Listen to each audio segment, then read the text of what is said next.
boys and girls. Today we're going to talk about the next two type of questions that are on that anchor chart that again is linked on the explore slide. So thank you for listening, by the way. Today we're going to go over the bottom two type of questions, and these are really special to me because there's a much deeper type of questioning, and it's great. These are great types of questions to ask of text, and connections to make to the text when you are reading fiction, especially good deep fiction that I like fourth graders to be able to read. All right, so the first one is called Author in You. And basically, this is where you're using your schema and the text to make an inference. And we've talked a lot about that if you've been paying it, if you watch the lesson videos that I make. But we talk a lot about it. And the keywords that you would use with questions like this is like, why do you think? Make a prediction. What is the main idea? What is the author's purpose? Suggest another title. Why did the author write? So these are much deeper questions that you would ask of somebody who is also reading this text. And then obviously even better is you answering those questions as you read and get answers to them yourself. And then the other type of questioning is called on my own. And this is where you're using your schema and basically you're making a question that is an opinion question. So like, how would you feel if, what would you do if, or how you ever, have you ever? So what we're going to do today is I'm going to read a story off Epic, which is something you're going to be doing on Flipgrid. And I picked this story. It's called Going Down Home with Daddy. It's a really neat book. I like it. It explores the power of family traditions and this rich and moving celebration of history, culture, and ritual. So it's just a different one, and I've read it a couple times to kids in the past, and so it hits on a lot of different levels. So it works great for this type of questioning. You definitely don't want a book that this isn't a difficult book by any means, but you don't want a book that's like super low, little kiddish for you.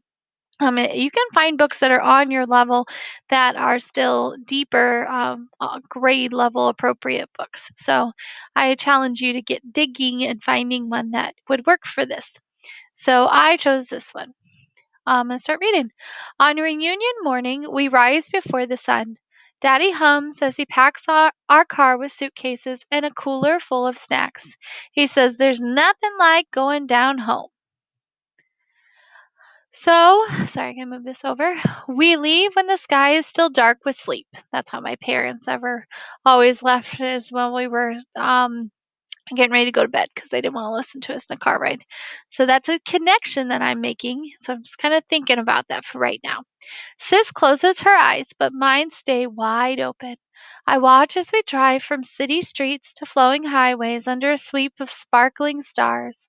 Lil Allen, Mama says after a while, you better catch some Z's while you can. I try to rest, but can't stop smiling. Soon I'll get to see my great grandma Granny and hang out with my cousins. But when I look at my hands, empty as the road in front of us, my grin fades. The anniversary celebration. I bet everyone will have something to share except me. So I'm going to stop there and go back to my little organizer. And I'm thinking about very deeply right now already because I'm kind of thinking about my childhood and I'm thinking about, car rides. I'm thinking about what is she talking about? So I'm going to go back to this again. It says, I try to rest but can't stop smiling. And soon I'll get to see my great grandma Granny and hang out with my cousins. So she seems happy. But then it says, but when I look at my hands, empty as the road in front of us, my grin fades. The anniversary celebration. I bet everyone will have something to share except me. I don't really know why she's saying everyone has something to share except me. So I'm going to ask a question here. So this is a good time to ask a question of the text. So I think that this is great too because I have some background knowledge on family reunions and things that I've, experienced. So I'm actually going to start my sentence with I think that the girl in the story, and hold on, let me go back. I know she said her name. Little Alan. So maybe it's not a girl. Well, it's a boy, right? Yep, boy. So it's not the little girl. This is why paying attention to the story is important. I'm gonna take that out. Alan Okay, I'm gonna take my comma away there. I think that Alan is feeling a little anxious, possibly. And then I'm gonna say the question. So I'm gonna say, what what do you think? Well, you know what? I'm gonna ask it like it's myself. So I'm gonna say, what is he worried about? Why would he need something in his hands? Because I'm a little confused about that. Okay, so that's my question with my author and you. It connects to this one right here. The author and you, let's see. I'm going to draw me a line. So that's what I'm talking about there is this one right there. Okay. Oop. We want that to be white so you can see it. Okay. So now I'm going to keep reading, and now I want to think of a good question where I'm using my schema and I want to ask an opinion question of my reader. So I'm going to keep going. I doze off in a cloud of worry and wake to sunbeams tickling my face. I squint and see a familiar John Deere tractor store and a gray silo standing at attention. We're almost there. Sis and I sit up straight as pines when we see Granny's wood frame house. She's right where we left her after last year's reunion, scattering corn for her chickens like tiny bits of gold. There she is, Sis shouts. Granny spreads her arms wide and wraps us both inside. My, she says, and showers our cheeks with peppermint kisses. I missed you.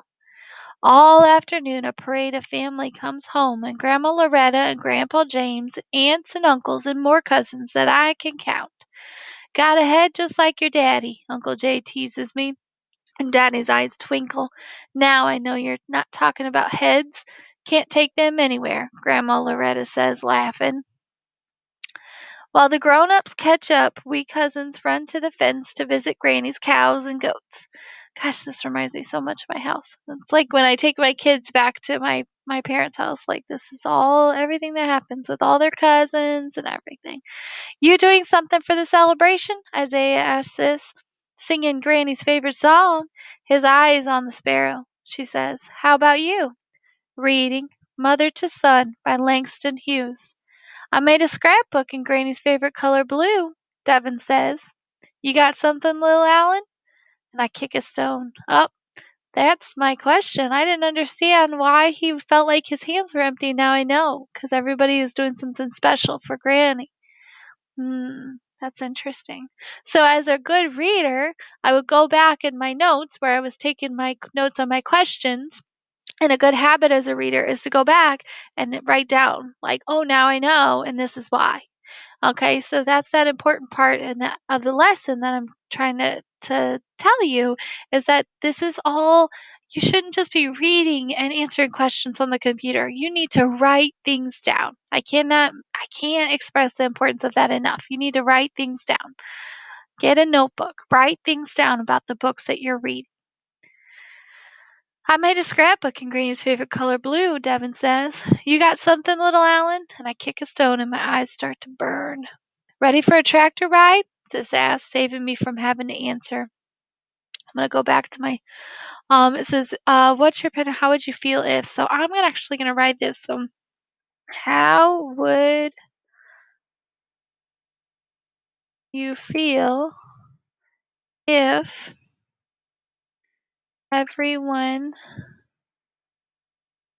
else had a gift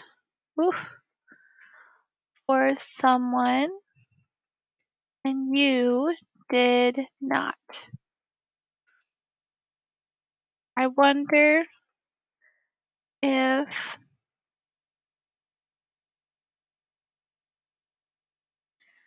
I'll stop there. Okay. So that's an interesting question of asking, readers, how would you feel if someone had a gift, if everyone had a gift for someone and you did not?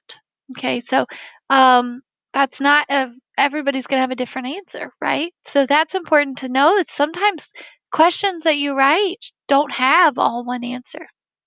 It's everybody's opinion. So that's why these type of questions are really unique. And then as a reader, what you'll do is you'll keep reading and then you'll go back and decide, how would you feel as the reader? You go back and decide and write that down. Okay? So I'm not going to finish this story as much as I'd love to, but this lesson's going to get a little too long if I do that.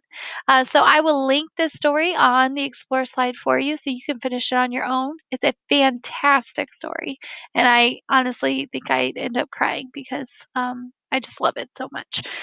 So you go ahead and read it on your own the rest of the way and think about how can you continue to use these strategies to ask questions about the text so that you're diving deeper. And I want to challenge you to make yourself a reading notebook and to write down things about the text you're reading. All right? Thank you, readers, for listening and have an awesome day.